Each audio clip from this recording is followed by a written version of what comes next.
Bismillahirrahmanirrahim. Assalamu alaikum. Iyyaka na'budu wa iyyaka nasta'een.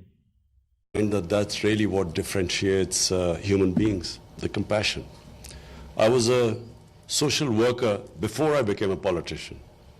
So my motivation for coming into politics was social work. I felt that there was, if I just stuck to social work, there was so much to do that no amount of social work could make a difference. It's only if you came into government and built a welfare state, that's the only way you can really help the people in your country, the underprivileged people in your country. And hence I came into politics. I was inspired by our Prophet, peace be upon him, who set up the first welfare state in the history of mankind. It was the state he set up in Medina was based on principles of compassion and justice. And the state decided to take the responsibility of the weaker section of the society.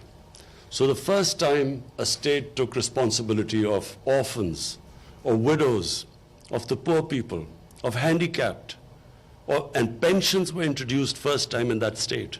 So for the old people. And so as a Muslim, we are told in the holy book by the Almighty, the divine book, that we have to follow the example of our Prophet, peace be upon him. And hence, my motivation for coming into politics, to build a welfare state in Pakistan. And so this program of Ehsaas, which basically means care and compassion, this program which you see, and which I must compliment Sania, because she has done really hard work, comprehensive, the way she has gone in fine details to set up these various initiatives under the heading of Ehsaas. And this, of course, financial inclusion is the core of the Ehsaas program, because unfortunately this trend in the world where the poor get poorer and the rich get richer, the poor countries get poorer and the richer countries get richer, the gap keeps increasing. I find that it is inhuman. I find it's inhuman that the statistics I read, I think it was one of the UN bodies which came up with these statistics, that 60-odd people own as much wealth as about 3 billion people on this earth. So there has to be something wrong with that system, which creates this inequality where people have such money which they will never be able to, if they lived 5 lifetimes, they would not be able to spend it. And yet on the other side, you have poverty. And I also feel that that this greed in the universe, where you have the rich wanting to avoid taxes, so have their offshore accounts and these tax havens, and would do anything not to be part of, not to pay their dues so that you can lift people out of poverty, as what China has done. What China has done is remarkable. I mean, they have taken out almost 700 million people out of poverty in 30 years. Never done in human history. So this idea where the rich want to get richer and this greed, it is the biggest curse of this planet. All the problems which our Earth faces, global warming, this environmental degradation, all of them, the root cause is greed, where it's never enough. I mean, you can make as much money as you want, but the level of greed is always going to make you want more.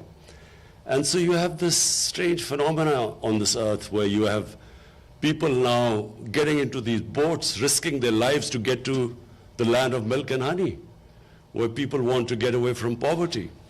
So I feel that, yes, in our country we will be trying our best, not because of votes, because it's my belief that It's not a civilized society where you have such poverty, where sections of your society are deprived of their daily needs, and the rich just want more and more money and don't pay their taxes.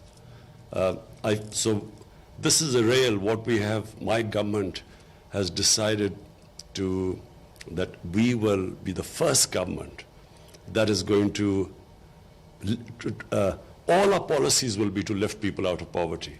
So whatever we do, our economic policies, our agriculture policy, whatever policies we make, the bottom line will be how does it help the poor people, as opposed to the elitist policies we've had in the past, where policies are only made for a small elite society. So our education system is only for a tiny elite class. You have three-tier education.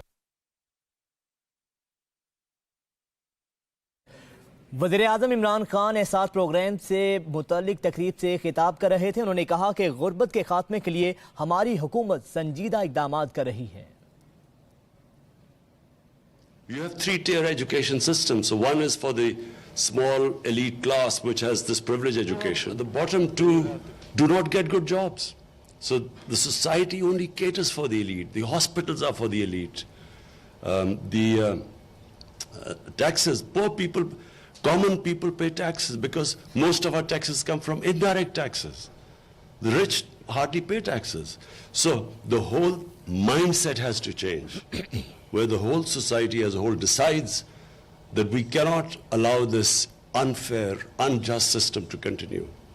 And this Ehsaas program is a beginning. We hope that as it starts kicking in, Sania has made great efforts to make sure that there's credibility, that there's integrity in the system, that we do not allow the system to be misused, as most of our programs are misused. So we've taken great care. People are, because of our economic situation, for our restructuring the economy, getting out of an economic crisis, people are suffering.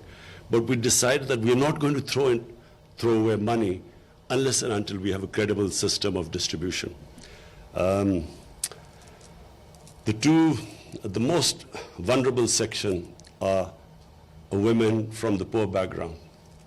And we cannot, as society, cannot move forward if it does not educate and look after its women. So our top priority is to lift our women out of poverty.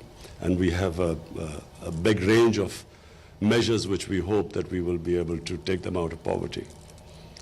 So finally, Your Majesty, thank you for coming. We welcome you here. We hope you will come back, and we value the concern you.